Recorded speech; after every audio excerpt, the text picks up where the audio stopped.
대법원 2021년 8월 26일자 2020마 5520 결정 사건명 파산 선고. 주식회사의 대표이사가 회사를 대표하여 파산 신청을 할 경우 이사회 결의가 필요한지 여부, 원칙적 적극 및 상법 제383조 제1항 단서에서 정한 소규모 주식회사의 경우 대표이사가 이사회 결의 없이 파산 신청을 할 수 있는지 여부, 원칙적 적극.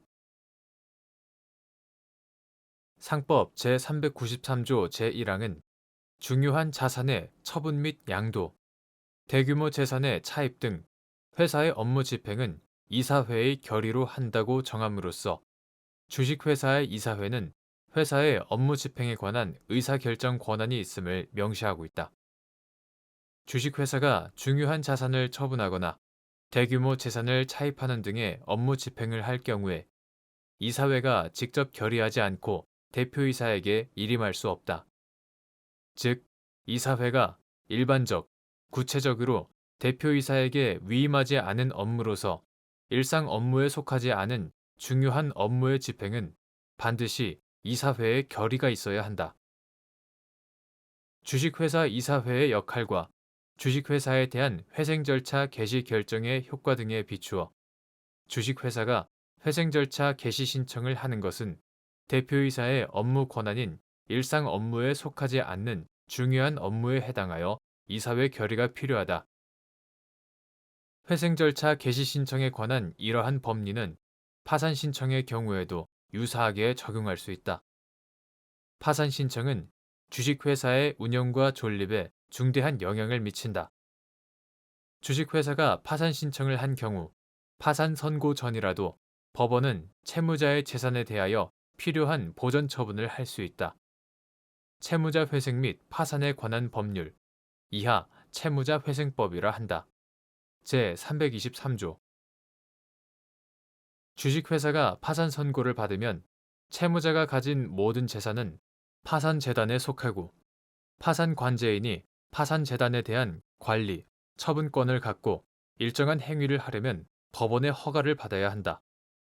채무자회생법 제382조, 제384조, 제492조. 주식회사는 파산으로 인하여 해산한다.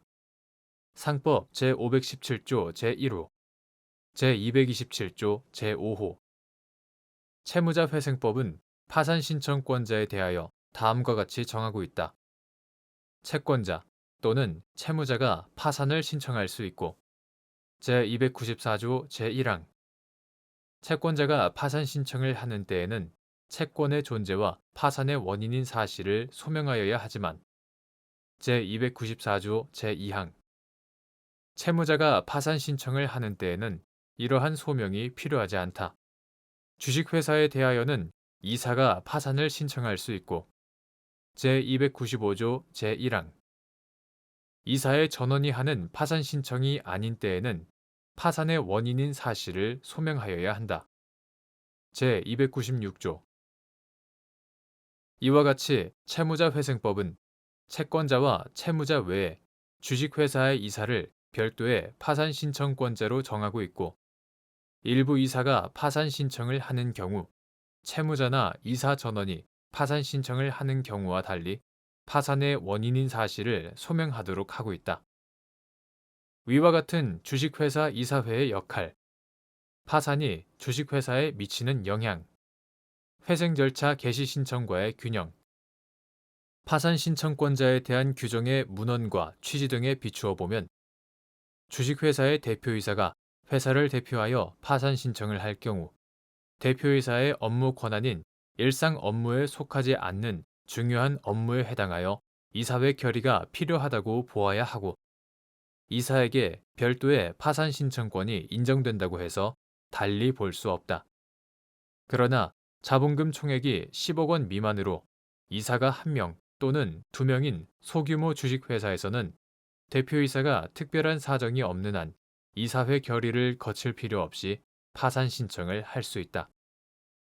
소규모 주식회사는 각 이사, 정관에 따라 대표이사를 정한 경우에는 그 대표이사를 말한다. 각 이사가 회사를 대표하고 상법 제393조 제1항에 따른 이사회의 기능을 담당하기 때문이다. 상법 제383조 제6항 제1항 단서. 대법원 2021년 9월 9일 선고 2016다 203933 판결. 사건명 손해배상 기. 1. 당사자들이 분쟁을 인식하지 못한 상태에서 일방 당사자가 이행해야 할 채무액에 관하여 협의하였다거나 일방 당사자의 채무 이행에 대해 상대방 당사자가 이의를 제기하지 않았다는 사정만으로 묵시적 화해 계약의 성립을 인정할 수 있는지 여부. 소극. 화해 계약이 성립하기 위해서는 분쟁이 된 법률 관계에 관하여 당사자 쌍방이 서로 양보함으로써 분쟁을 끝내기로 하는 의사의 합치가 있어야 하는데, 화해 계약이 성립한 이후에는 그 목적이 된 사항에 관하여 나중에 다시 이행을 구하는 등으로 다툴 수 없는 것이 원칙이므로 당사자가 한 행위나 의사표시의 해석을 통하여 묵시적으로 그와 같은 의사의 합치가 있었다고 인정하기 위해서는 그 당시의 여러 사정을 종합적으로 참작하여 이를 엄격하게 해석하여야 한다. 따라서 당사자들이 분쟁을 인식하지 못한 상태에서 일방 당사자가 이행해야 할 채무액에 관하여 협의하였다거나 일방 당사자의 채무 이행에 대해 상대방 당사자가 이의를 제기하지 않았다는 사정만으로는 묵시적 화해 계약이 성립하였다고 보기 어렵다. 2. 자동차 정비업자가 보험회사에 차량 수리비를 청구하는 경우 9. 자동차 손해배상 보장법 제16조 제1항에 근거하여 국토해양부 장관이 공표한 자료가 수리비 산정의 기준이 되는지 여부. 원칙적 적극. 및 일반적으로 정비업자가 위 조항에 근거하여 국토해양부 장관이 공표한 탈착교환 표준 작업 시간표에 따라 산정된 수리 기간 내에 차량의 수리를 마쳐야 할 의무를 부담하는지 여부. 소극. 정비업자가 수리를 지연하였다는 사정만으로 보험회사에 대해 불법 행위 책임을 부담하는지 여부. 원칙적 소극. 구 자동차 손해배상 보장법 2013년 3월 23일 법률 제116905로 개정되기 전의 것. 제16조 제1항은 국토해양부 장관은 보험회사 등과 자동차 정비업자 간의 정비요금에 대한 분쟁을 예방하기 위하여 적절한 정비요금, 표준 작업시간과 공임 등을 포함한다. 적절한 정비요금에 대하여 조사, 연구하여 그 결과를 공표한다 라고 규정하고 있는데, 주무장관이 위 법률 조항에 근거하여 공표한 자료는 다른 반증이 없는 한 객관성과 합리성을 지닌 자료로서 정비요금의 액수가 타당한지 여부에 관한 다툼이 있을 때 유력한 증거 자료가 된다. 즉, 정비업자가 보험회사에 차량 수리비를 청구하는 경우 국토해양부 장관이 위와 같이 공표한 자료는 특별한 사정이 없는 한 당사자들 사이에 수리비를 산정하기 위한 기준이 된다. 그러나 국토해양부 장관이 위 법률 조항에 따라 공표한 탈착교환 표준 작업 시간표에는 특정 정비업자의 실제 작업 상황, 즉 인력 현황, 대기 차량의 수, 차주와의 협의 사항 등이 반영되어 있지 않으므로 일반적으로 정비업자가 자신이 처한 실제 작업 상황과 무관하게 위 탈착교환 표준 작업 시간표에 따라 산정된 수리 기간 내에 차량의 수리를 마쳐야 할 의무를 부담한다고 볼 수는 없다. 한편 보험회사는 보험 계약에 따라 사고 차량의 차주가 렌터카를 이용한 기간의 전부 또는 일부에 대해 차주 또는 렌터카 업체에 렌트비 상당의 보험금을 지급하는데, 차주가 대체로 차량 수리 기간 동안 렌터카를 이용하는 상황에서는 보험회사가 지출할 금액은 주로 정비업자가 차량을 인수하여 수리하는 기간에 영향을 받게 된다. 정비업자는 이러한 법률 관계의 당사자로서 직접 관여한 것은 아니므로 정비업자가 단지 수리를 지연하였다는 사정만으로 당연히 보험회사에 대해 불법 행위 책임을 부담하는 것은 아니고, 위와 같은 법률 관계를 이용하여 보험회사로 하여금 과다한 금액을 지출하도록 할 의도로 적극적으로 수리를 지연하는 등의 특별한 사정이 있는 경우에 한하여 비로소 보험회사에 대해 불법 행위 책임을 부담할 여지가 있을 뿐이다.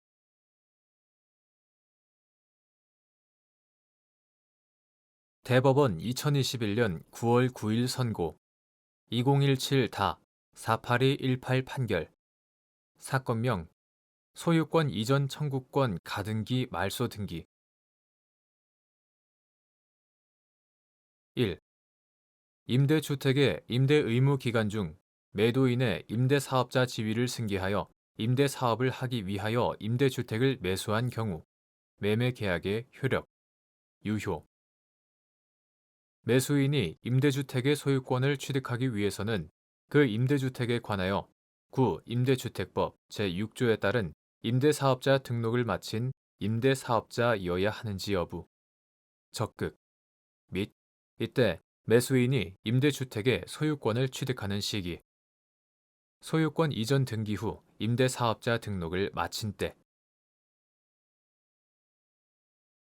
임대주택법 2015년 8월 28일 법률 제134995 민간 임대주택에 관한 특별법으로 전부 개정되기 전의 것. 임대주택법이 임대 의무 기간 중 임대주택의 매각을 원칙적으로 금지하고 임대사업자 간 매매를 예외적으로 허용하는 취지. 매각 신고 시 관할 행정청으로 하여금 매수인이 등록된 임대사업자인지 확인하도록 하는 점.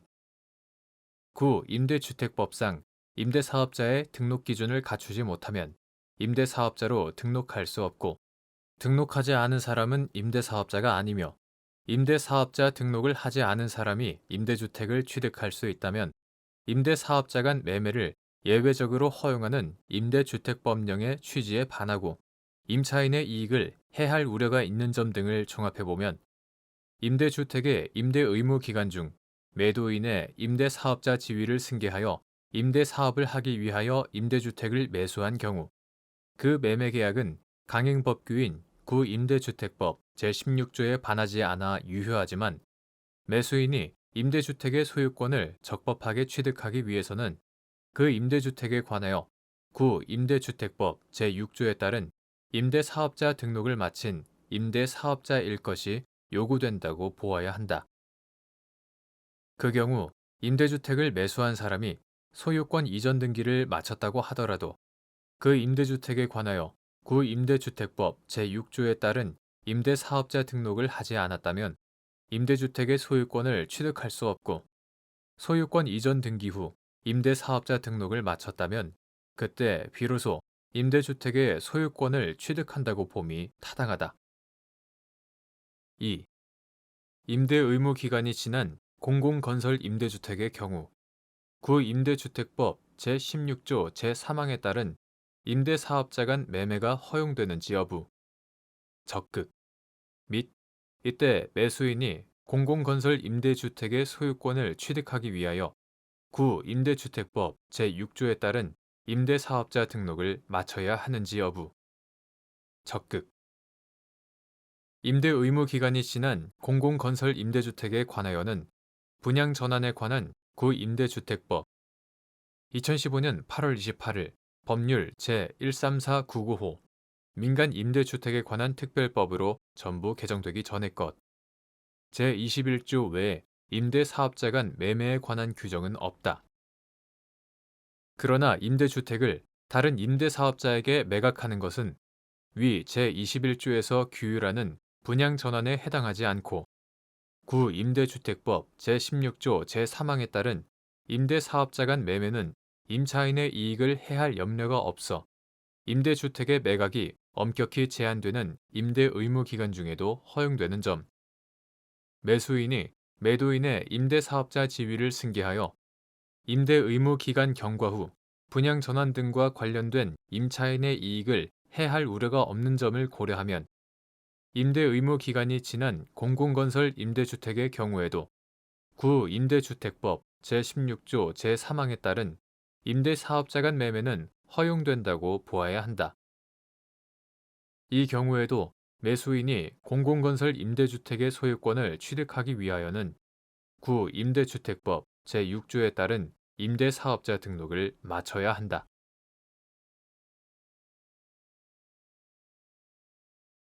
대법원 2021년 9월 9일 선고 2018다 284233 전원 합의체 판결 사건명 소유권 이전 등기 등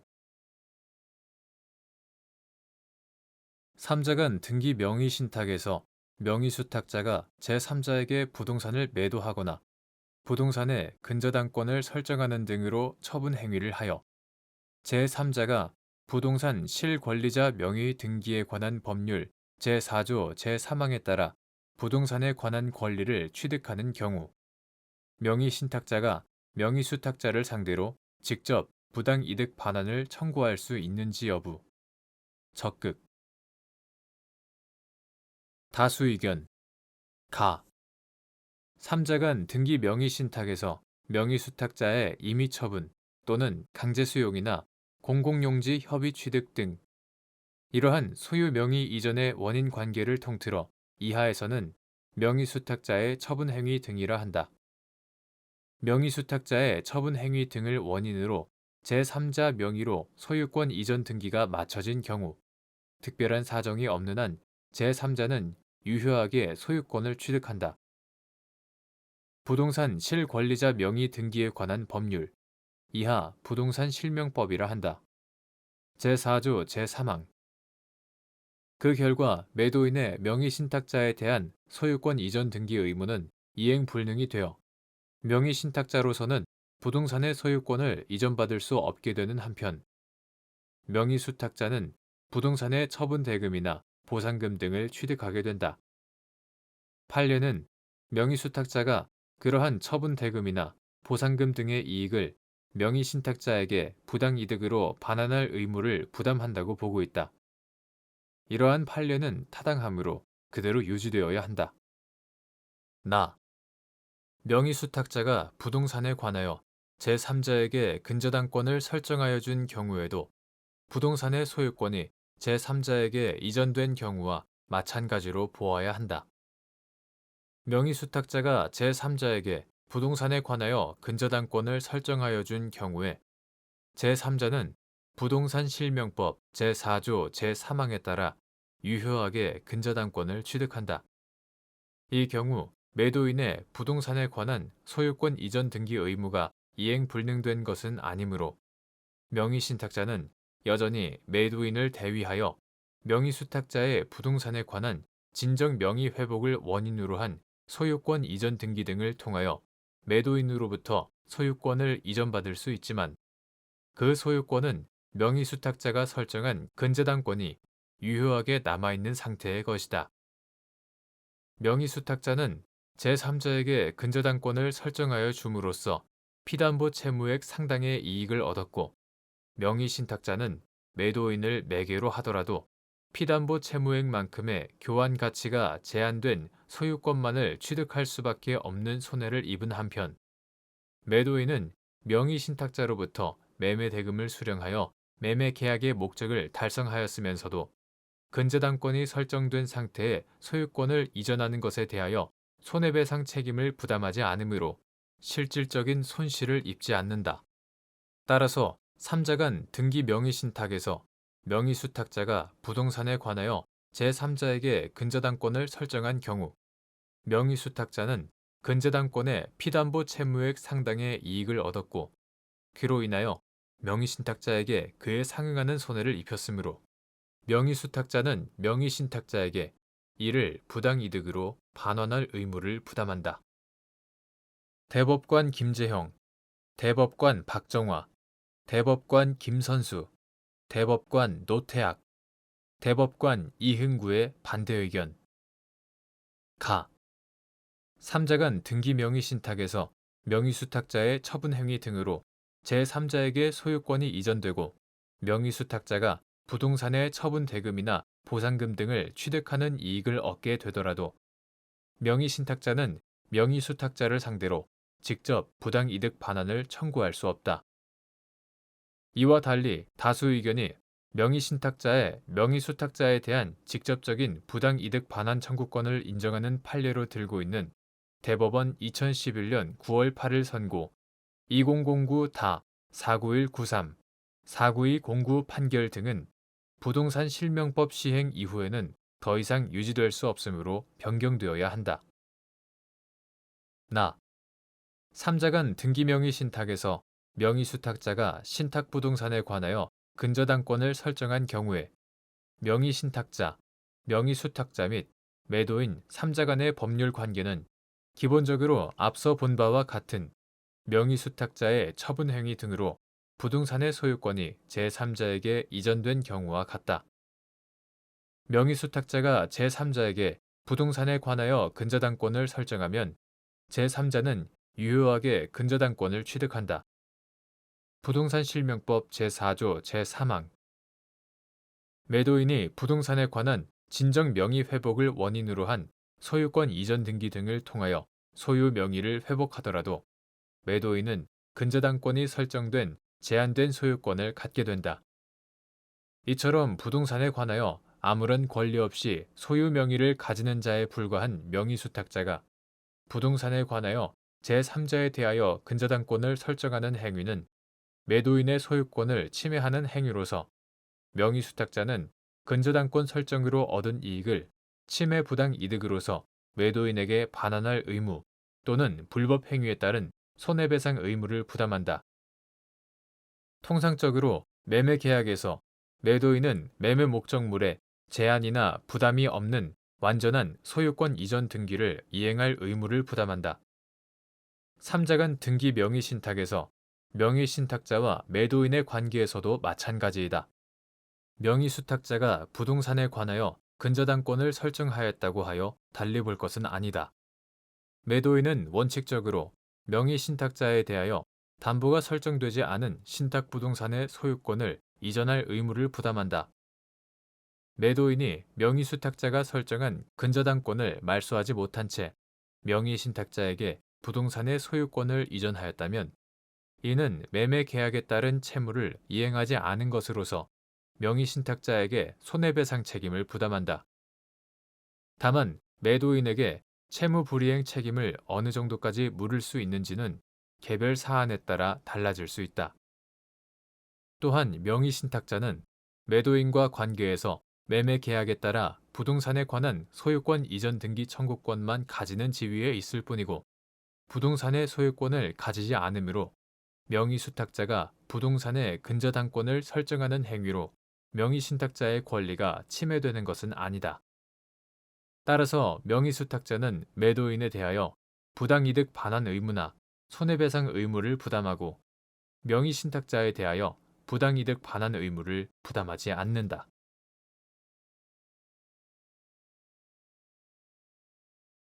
대법원 2021년 9월 9일 선고 2020다 269794 판결 사건명 약정금 등 면책결정 확정 후 파산채권을 변제하기로 하는 채무자와 파산채권자 사이의 합의의 효력을 인정할 수 있는지 여부, 한정 적격 및 이를 판단하는 기준. 채무자 회생 및 파산에 관한 법률, 이하 채무자 회생법이라고 한다. 제566조 본문은 면책을 받은 개인 채무자는 파산 절차에 의한 배당을 제외하고는 파산 채권자에 대한 채무의 전부에 관하여 그 책임이 면제된다고 규정하고 있다. 여기서 면책이라 함은 채무 자체는 존속하지만 파산 채무자에 대하여 이행을 강제할 수 없다는 의미이다. 채무자 회생법이 파산 절차에서 개인 채무자를 위한 면책 제도를 둔 취지는 채권자들에 대하여 공평한 변제를 확보함과 아울러 지급불능 상태에 빠진 개인 채무자에 대하여 경제적 재기와 회생의 기회를 부여하고자 하는 데에 있다. 이를 통하여 개인 채무자는 파산 채무로 인한 압박을 받거나 의지가 꺾이지 않은 채 앞으로 경제적 회생을 위한 노력을 할 수 있게 된다.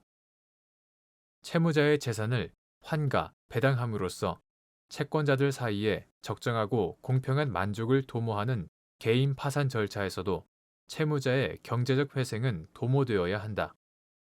이는 채무자가 파산 선고 이후에도 자녀 채무에 대한 무제한의 책임을 지게 되는 경우, 오로지 채권자에 대한 채무 변제를 위해서만 경제 활동을 해야 하는 극단적 상황을 방지하여야 한다는 요청에 따른 것이다. 따라서 면책결정 확정 후 파산 채권을 변제하기로 하는 채무자와 파산 채권자 사이의 합의, 이하 채무재승인 약정이라고 한다.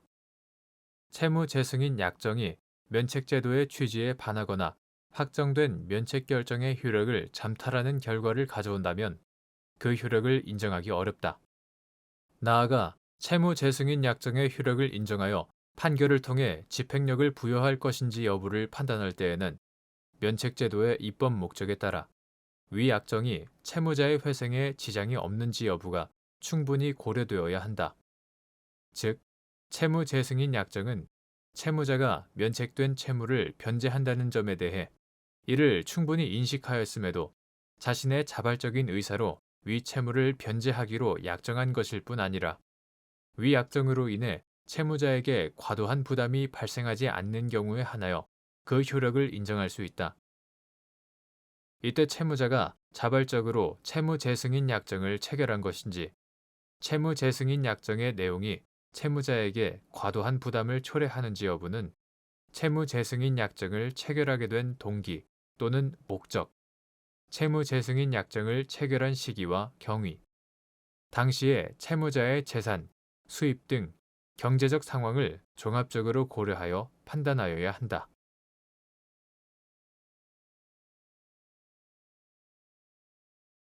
대법원 2021년 9월 9일 선고 2020다 277184 판결 사건명 채무 인수금 중 일부 청구 채무자가 개인 회생 절차가 개시된 후 면책결정 확정 전에 변제 계획과 별도로 개인 회생 채무를 변제하겠다는 취지의 의사를 표시한 경우 위 채무에도 면책결정의 효력이 미치는지 여부 원칙적 적극 채무자 회생 및 파산에 관한 법률 이하 채무자 회생법이라 한다. 제625조 제2항 본문은 면책을 받은 채무자는 변제 계획에 따라 변제한 것을 제외하고 개인 회생 채권자에 대한 채무에 관하여 그 책임이 면제된다고 규정하고 있다. 여기서 면책이라 함은 채무 자체는 존속하지만 채무자에 대하여 이행을 강제할 수 없다는 의미이다. 따라서 면책된 채권은 통상의 채권이 가지는 소재기 권능을 상실하게 된다. 채무자 회생법이 개인 회생 절차에서 채무자를 위한 면책 제도를 둔 취지는 채권자들에 대하여 공평한 변제를 확보함과 아울러 지급 불능 또는 그럴 염려가 있는 상황에 처한 채무자에 대하여 경제적 재기와 회생의 기회를 부여하고자 하는 데 있다. 이를 통하여 채무자는 개인 회생 채무로 인한 압박을 받거나 의지가 꺾이지 않은 채 앞으로 경제적 회생을 위한 노력을 할 수 있게 된다. 만일 채무자가 개인 회생 절차가 개시된 후 면책결정 확정 전에 개인 회생 채권자에게 변제 계획과 별도로 개인 회생 채무를 변제하겠다는 취지의 의사를 표시한 경우에 면책결정이 확정된 이후에도 채무자에게 개인 회생 채무 전부나 일부를 이행할 책임이 존속한다고 보게 되면 이는 앞서 본 면책제도의 취지에 반한다. 따라서 채무자가 면책결정 확정 전에 변제 계획과 별도로 개인 회생 채무를 변제하겠다는 취지의 의사를 표시한 경우 이로 인한 채무가 실질적으로 개인 회생 채무와 동일성이 없는 완전히 새로운 별개 채무라고 볼 만한 특별한 사정이 없는 한 원래의 개인 회생 채무와 동일하게 면책 결정의 효력이 미친다고 보아야 한다.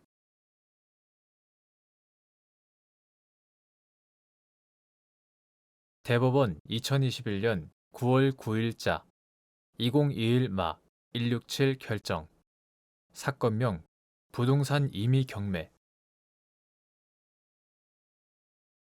1. 사법보좌관 규칙 제4조 제6항 제5호에 따른 단독 판사 등의 인가는 재판의 한 형식인 결정으로 하여야 하는지 여부. 적극. 및 이때 인가 결정을 이의 신청인에게 반드시 고지하여야 하는지 여부. 적극. 법원조직법 제54조 제3항은 사법보좌관의 처분에 대하여 대법원 규칙이 정하는 바에 따라 법관에게 이의 신청을 할 수 있다고 규정하고 있고, 그에 따른 사법보좌관 규칙 제4조는 사법보좌관의 처분 중 단독판사 또는 합의부 이하 단독판사 등이라 한다. 단독판사 등이 처리하는 경우 항고, 즉시 항고의 대상이 되는 처분에 대하여 이의 신청을 할 수 있도록 하면서 제1항 사법보좌관이 이의 신청을 받은 때에는 이의 신청 사건을 지체 없이 소속 법원의 단독판사 등에게 송부하여야 하고, 제5항 이를 송부받은 단독판사 등은 그 이의 신청이 이유 없다고 인정되는 때에는 사법보좌관의 처분을 인가하고 이의 신청 사건을 항고 법원에 송부하여야 하며, 제6항 제5호 위 인가 결정은 이의 신청인에게 고지하여야 하고, 제6항 제5-2호 이의 신청 사건을 송부받은 항고 법원은 단독 판사 등이 한 인가 처분에 대한 항고 또는 즉시 항고로 보아 재판 절차를 진행하도록 규정하고 있다. 제9항 이와 같은 관련 규정의 내용을 종합하면 사법보좌관 규칙 제4조 제6항 제5호에 따른 단독 판사 등의 인가는 사법보좌관이 한 처분의 적정성을 확인하는 단독 판사 등의 판단 행위로서 재판의 한 형식인 결정으로 하여야 하고, 절차 진행의 투명성을 위해 그 인가 결정은 이의 신청인에게 반드시 고지하여야 한다. 2. 사법보좌관의 처분, 매각 허가 결정. 처분에 대하여 이의 신청하는 취지로 갑이 즉시 항고장을 제출하자 사법보좌관의 소속법원 제1심 법원, 소속법원이 즉시 항고장의 우측 상단에 판사의 날인만 하였을 뿐 사법보좌관 규칙 제4조 제6항 제5호가 정한 단독 판사 등의 인가 결정 절차 등을 제대로 거치지 않은 채 항고 법원인 원심 법원에 사건 기록을 송부한 사안에서 즉시 항고장의 우측 상단에 아무런 문헌의 기재 없이 행하여진 판사의 날인만으로는 사법보좌관 규칙 제4조 제6항 제5호에 따른 인가 결정이 있었다고 보기 어렵다고 한 사례.